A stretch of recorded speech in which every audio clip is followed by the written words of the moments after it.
নমস্কার সম্মানীয় দর্শকবৃন্দ, আজকের ভিডিওতে আপনাদের দেখাবো কিভাবে 2024-25 সালে পশ্চিমবঙ্গে অনলাইনে জমির মিউটেশন আবেদন করবেন। জমির মিউটেশন হলো একটি গুরুত্বপূর্ণ আইনি প্রক্রিয়া যা সম্পূর্ণ করার মাধ্যমে আপনার জমির মালিকানা রেকর্ডে অন্তর্ভুক্ত হয়। তবে চলুন ভিডিওটি শুরু করা যাক।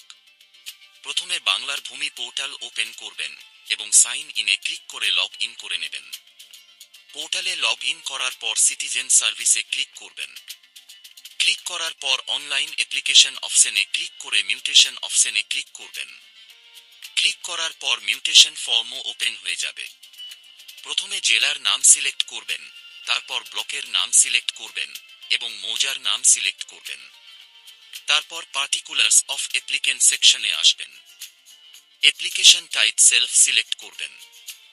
যেহেতু নিজে বা কোনো সাইবার ক্যাফে অ্যাপ্লিকেশনটি করছেন, আবেদনকারী যে মৌজার জমি কিনেছে সেই মৌজাতে আগে থেকে কোনো জমির খতিয়ান থাকলে ইয়েসে ক্লিক করবেন, না থাকলে নোতে ক্লিক করবেন। জমিটি ইন্ডাস্ট্রিয়াল পারপাসে কিনে থাকলে ইয়েসে ক্লিক করবেন, অন্য পারপাসে কিনে থাকলে নোতে ক্লিক করবেন। এখানে বলছে ইজ দ্য সেলার রেকর্ডেড ওনার, অর্থাৎ যে ব্যক্তির কাছে জমিটি কিনেছেন সেই ব্যক্তির নামে বর্তমানে জমিটি থাকলে ইয়েসে ক্লিক করবেন। সেলার যদি জমিটি নিজের নামে রেকর্ড না করে বিক্রি করে থাকে তাহলে নোতে ক্লিক করবেন এবং নোতে ক্লিক করার পর চেন ডিডের ডিটেলস এখানে এন্ট্রি করতে হবে। তারপর এখানে আবেদনকারীর ফার্স্ট নেম এন্ট্রি করবেন এবং লাস্ট নেম এখানে এন্ট্রি করবেন। তারপর ফাদার্স নেম বা হাজব্যান্ড নেম এখানে এন্ট্রি করবেন। এড্রেস লাইন 1-এ আবেদনকারী গ্রামের নাম এন্ট্রি করবেন। এড্রেস লাইন 2-তে পোস্ট অফিসের নাম এন্ট্রি করবেন এবং এড্রেস লাইন 3-তে থানা বা জেলার নাম এন্ট্রি করবেন। তারপর মোড অফ ট্রান্সফার অপশনে সেল, গিফট, উইল বা এক্সচেঞ্জে অপশনে টিক মার্ক দেবেন আপনার দলিল অনুসারে। তারপর ডিস্ট্রিক্ট সিলেক্ট করবেন যেখানে দলিলটি রেজিস্ট্রি হয়েছে এবং এখানে রেজিস্ট্রি অফিস সিলেক্ট করবেন। তারপর ডিড নাম্বার বা দলিলের নাম্বার এখানে এন্ট্রি করবেন এবং দলিলের ইস্যু ডেট এখানে এন্ট্রি করবেন। দলিল রেজিস্ট্রি পাওয়ার অব অ্যাটর্নি দ্বারা হয়ে থাকলে ইয়েসে ক্লিক করবেন, না হলে নোতে ক্লিক করবেন। তারপর বায়ার ডিটেল সেকশনে আসবেন। অ্যাপ্লিকেশন টাইপ যদি সেলফ সিলেক্ট করে থাকেন তাহলে বায়ার ডিটেলস অটো ফিল হয়ে থাকবে।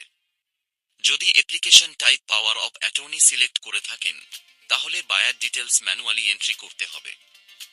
বায়ার বা আবেদনকারীর সোশ্যাল ক্যাটাগরি সিলেক্ট করবেন। ক্যাটাগরি সিলেক্ট করার পর জেন্ডার সিলেক্ট করবেন।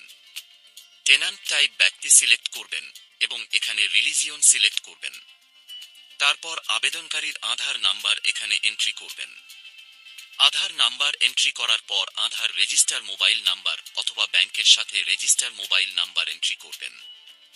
এন্ট্রি করার পর ট্যাব প্রেস করবেন। ট্যাব প্রেস করার পর মোবাইলে ওটিপি আসবে, ওটিপির ঘরে এন্ট্রি করবেন। তারপর ইমেল আইডি এখানে এন্ট্রি করবেন এবং ট্যাব প্রেস করবেন। ইমেলে ওটিপি আসবে, ওটিপির ঘরে এন্ট্রি করবেন।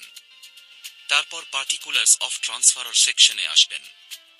এখানে সেলার ডিটেলস এন্ট্রি করতে হবে, অর্থাৎ যে ব্যক্তি জমিটি বিক্রি করেছে। এখানে সেলারের ফার্স্ট নেম এন্ট্রি করবেন এবং এখানে লাস্ট নেম এন্ট্রি করবেন। সেলারের পিতা বা স্বামীর নাম এখানে এন্ট্রি করবেন। তারপর এড্রেস লাইন 1-এ ওয়ার্ড বা গ্রামের নাম এন্ট্রি করবেন। এড্রেস লাইন 2-তে পোস্ট অফিসের নাম এন্ট্রি করবেন এবং এড্রেস লাইন 3-তে থানা বা জেলার নাম এন্ট্রি করবেন। তারপর প্লট নাম্বার এখানে এন্ট্রি করবেন, সেলার যে প্লটটা বিক্রি করেছে। তারপর সেলারের খতিয়ান নাম্বার এখানে এন্ট্রি করবেন। শেয়ার এরিয়া অপশনে জমির পরিমাণ এন্ট্রি করবেন এবং ইউনিট অপশনে ক্লিক করে একর অপশন সিলেক্ট করবেন। তারপর ল্যান্ড ক্লাসিফিকেশন অপশনে ক্লিক করে জমির শ্রেণী সিলেক্ট করবেন দলিল অনুসারে। পারপাস অফ মিউটেশন অপশনে জমিটি কি পারপাসে ব্যবহার করবেন তা সিলেক্ট করবেন জমির শ্রেণী অনুযায়ী। তারপর সেলারের মোবাইল নাম্বার এখানে এন্ট্রি করবেন। তারপর অ্যাড অপশনে ক্লিক করবেন। অ্যাড অপশনে ক্লিক করার পর নিচে প্লট অ্যাড হয়ে যাবে। একের বেশি দাগ নাম্বার বা প্লট থাকলে এইভাবে সমস্ত প্লটকে অ্যাড করবেন। তারপর লিস্ট অফ এনক্লোজার সেকশনে অপশনে ক্লিক করবেন। ক্লিক করার পর ডকুমেন্টস আপলোড করার লিস্ট পেয়ে যাবেন।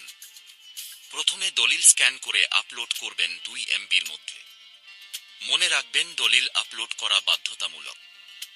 2 উত্তরাধিকারের সূত্রে জমি মিউটেশন হলে উত্তরাধিকার শংসাপত্র আপলোড করবেন। 3 পিট দলিল থাকলে আপলোড করবেন। 4 হাল খাজনার রসিদ থাকলে আপলোড করবেন। এছাড়া অন্য কোনো ডকুমেন্টস থাকলে আপলোড করবেন।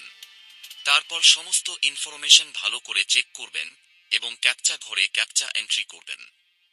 তারপর এখানে টিক মার্ক দিয়ে সাবমিট অপশনে ক্লিক করবেন।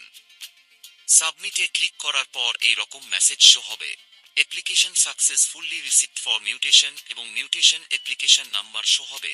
অ্যাপ্লিকেশন নাম্বার কপি করে ওকেতে ক্লিক করবেন। তারপর অ্যাপ্লিকেশন ফর্ম ও ডিক্লারেশন ফর্ম ডাউনলোড করে নেবেন। অ্যাপ্লিকেশন ফর্ম ডাউনলোড করার পর ফিস পেমেন্ট অপশনে ক্লিক করবেন। ক্লিক করার পর এই রকম ইন্টারফেস আসবে এবং একটা পপ আপ আসবে, এক্সিটে ক্লিক করবেন। তারপর ক্যাপচা ঘরে ক্যাপচা এন্ট্রি করে ভিউ অপশনে ক্লিক করবেন। ক্লিক করার পর এখানে অ্যাপ্লিকেশন ফি এবং প্রসেসিং ফি শো হবে। যদি অকৃষি জমি থাকে যেমন বাস্তু, ভিটা ও পুকুর, কৃষি জমির ক্ষেত্রে কোনো ফিস কাটাতে হয় না। যেহেতু পশ্চিমবঙ্গ সরকার কৃষি জমির খাজনা মুকুব করেছে। নিচে SBI ইতে পেমেন্ট মেথড সিলেক্ট করে কন্টিনিউতে ক্লিক করবেন। কন্টিনিউতে ক্লিক করার পর এই রকম ইন্টারফেস আসবে, আবার কন্টিনিউ অপশনে ক্লিক করবেন। তারপর আবার এই রকম ইন্টারফেস আসবে, স্ক্রল ডাউন করে ভেরিফাইড এন্ড চেকেড অপশনে টিক মার্ক দিয়ে নেক্সটে ক্লিক করবেন। নেক্সটে ক্লিক করার পর payment mode SBI pay select করবেন এবং pay through payment gateway bank select করে নেক্সটে ক্লিক করবেন। নেক্সটে ক্লিক করার পর একটা পপ আপ আসবে, ওকেতে ক্লিক করবেন।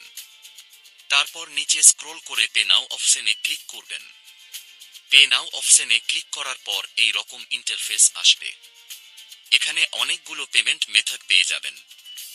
যে কোনো একটা সিলেক্ট করে পেমেন্টটাকে কমপ্লিট করবেন। পেমেন্ট সাকসেসফুল হবার পর পেজটি বাংলার ভূমি পোর্টালে রিডাইরেক্ট হবে এবং এখানে কেস নাম্বার ও অ্যাপ্লিকেশন নাম্বার শো হবে। জাস্ট প্রিন্ট অপশনে ক্লিক করে অ্যাকনলেজমেন্ট কপি ডাউনলোড বা প্রিন্ট আউট করে নেবেন। মিউটেশন অ্যাপ্লিকেশন সাবমিট করার 24 থেকে 72 ঘন্টার মধ্যে হিয়ারিং এর জন্য নোটিশ জেনারেট হয়ে যাবে। এই নোটিশ ডাউনলোড বা প্রিন্ট আউট করার জন্য বাংলার ভূমি পোর্টালের হোম পেজে এসে সিটিজেন সার্ভিসে ক্লিক করবেন। তারপর অনলাইন সার্ভিস স্ট্যাটাস অপশনে ক্লিক করে মিউটেশন স্ট্যাটাস অপশনে ক্লিক করবেন। ক্লিক করার পর এই রকম ইন্টারফেস আসবে। এখানে ডিস্ট্রিক্টের নাম সিলেক্ট করবেন। তারপর ব্লকের নাম সিলেক্ট করবেন। ব্লক সিলেক্ট করার পর মৌজার নাম সিলেক্ট করবেন। যে মৌজাতে মিউটেশন অ্যাপ্লিকেশন করেছেন সেই মৌজা। তারপর এখানে কেস নাম্বার এন্ট্রি করবেন। কেস নাম্বার এন্ট্রি করার পর ক্যাপচা ঘরে ক্যাপচা এন্ট্রি করে সাবমিটে ক্লিক করবেন। সাবমিটে ক্লিক করার পর নিচে স্ক্রল ডাউন করলেই অ্যাপ্লিক্যান্টের ডিটেলস দেখতে পাবেন।